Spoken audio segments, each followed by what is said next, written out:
इस वीडियो में हम बात करेंगे डिफरेंट टाइप्स ऑफ रॉक्स। अलग अलग टाइप की रॉक्स कौन कौन सी होती हैं, कैसे वो बनती हैं, उनका क्या प्रोसेस होता है, उसके बारे में बात करेंगे। Let's start.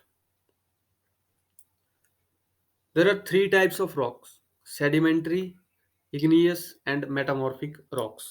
Each of these rocks are formed by physical changes such as melting, cooling, eroding, compacting, and deforming. So, start with igneous rocks. Igneous rocks formed when the molten matter inside the earth, called magma, comes out of volcano and cool down and solidifies. These are two types of rocks. When magma cools down inside Earth's surface, that is intrusive igneous rock, and when magma erupts above Earth's surface and solidifies, it's extrusive igneous rocks. So, pumice, basalt, granite, peridotite, pegmatite. सो ये वाली rocks होती हैं, ये जो लावा होता है, magma होता है, मैग्मा से ही बनती हैं। और अगर मैग्मा अर्थ के सरफेस के अंदर रुक जाता है और सॉलिडिफाई हो जाता है तो उसको इंट्रूसिव रॉक्स बोलते हैं। उनको खुदाई करके निकालते हैं। अगर वो बाहर निकल के सॉलिडिफाई हो जाता है तो उसको एक्सट्रूसिव इग्नियस रॉक्स कहा जाता है। सो पिमाइस, बसाल्ट, ग्रेनाइट, पेरिडोटाइट एंड पैगमेटाइट, ये कुछ एग्जांपल्स हैं इग्नियस रॉक्स के। Sedimentary rocks, these are comprised of sediments. These sediments could be minerals, small piece of plants, and organic matter. They have been compressed and deposited over a long time. Limestone, sandstone, shale, coal, chalk.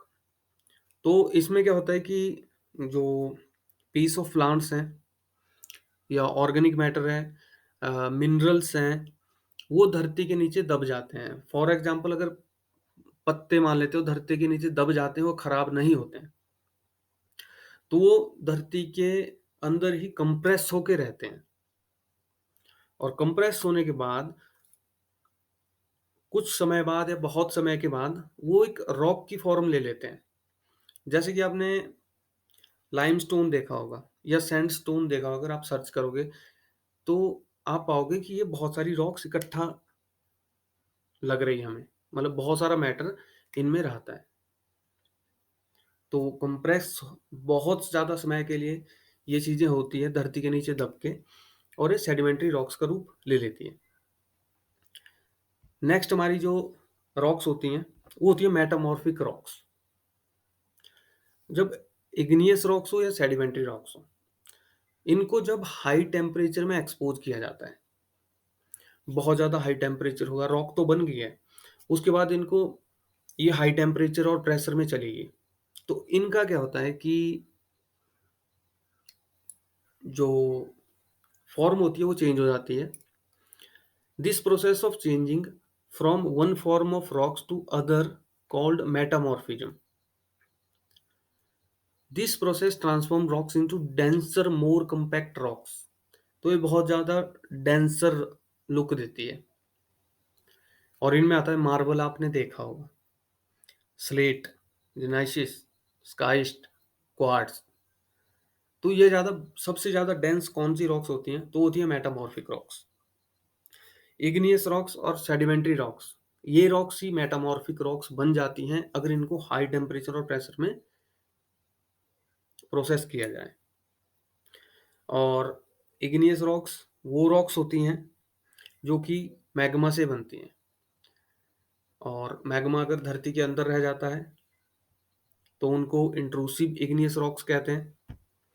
और धरती के बाहर आके ठंडा होकर solidify होता है तो उसको एक्सट्रूसिव इग्नियस रॉक्स कहा जाता है।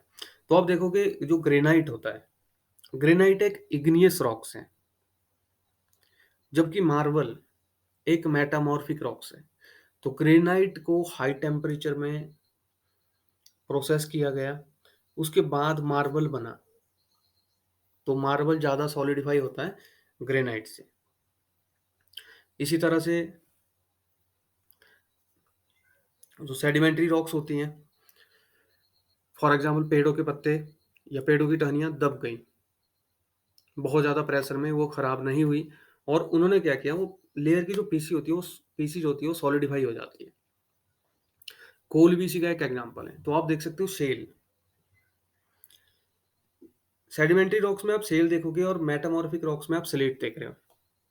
तो जब शेल को हाई टेम्परेचर और हाई प्रेशर में प्रोसेस किया गया तो स्लेट बन के आएगा। And metamorphic rocks, igneous rocks हो या सेडिमेंट्री रॉक्स हो, दोनों को अगर हाई टेम्परेचर प्रेशर में प्रोसेस किया जाए तो मेटामॉर्फिक रॉक्स बनती है। Thank you.